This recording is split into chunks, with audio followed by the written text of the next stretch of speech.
Τι είναι αυτό? Ένα σπουργίτη.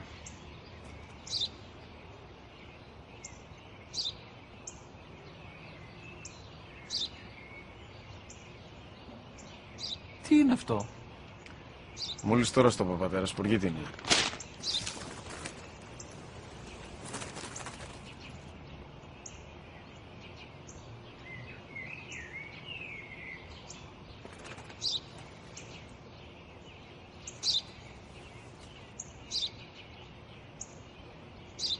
Τι είναι αυτό?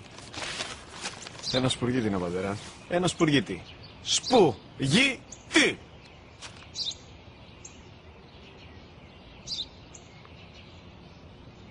Τι είναι αυτό? Γιατί το κάνεις αυτό το πράγμα, μπορείς να μου πεις? Τόσες φορές σου είπα, είναι ένα σπουργίτη! Δεν το καταλαβαίνεις! Πού πας?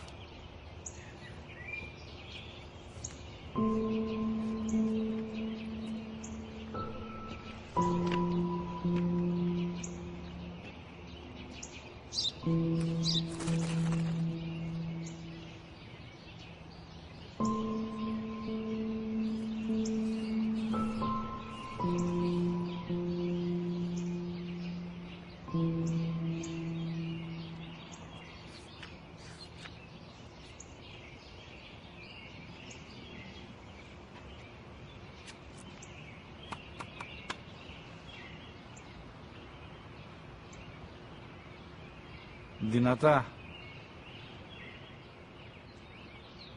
Σήμερα ο μικρός μου γιος που πριν λίγες μέρες έκλεισε τα 3 καθόταν μαζί μου έξω στο πάρκο όταν ένας σπουργίτη ήρθε και κάθισε απέναντί μας. Ο γιος μου με ρώτησε 21 φορές τι ήταν αυτό και του απάντησα και τις 21 φορές ότι ήταν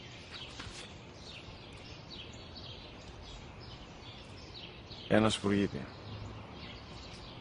Τον αγκάλιασα τρυφερά και τις 21 φορές που μου έκανε την ίδια ερώτηση, ξανά και ξανά, χωρίς να εκνευριστώ, νιώθοντας στοργή για το αθώο μου αγοράκι.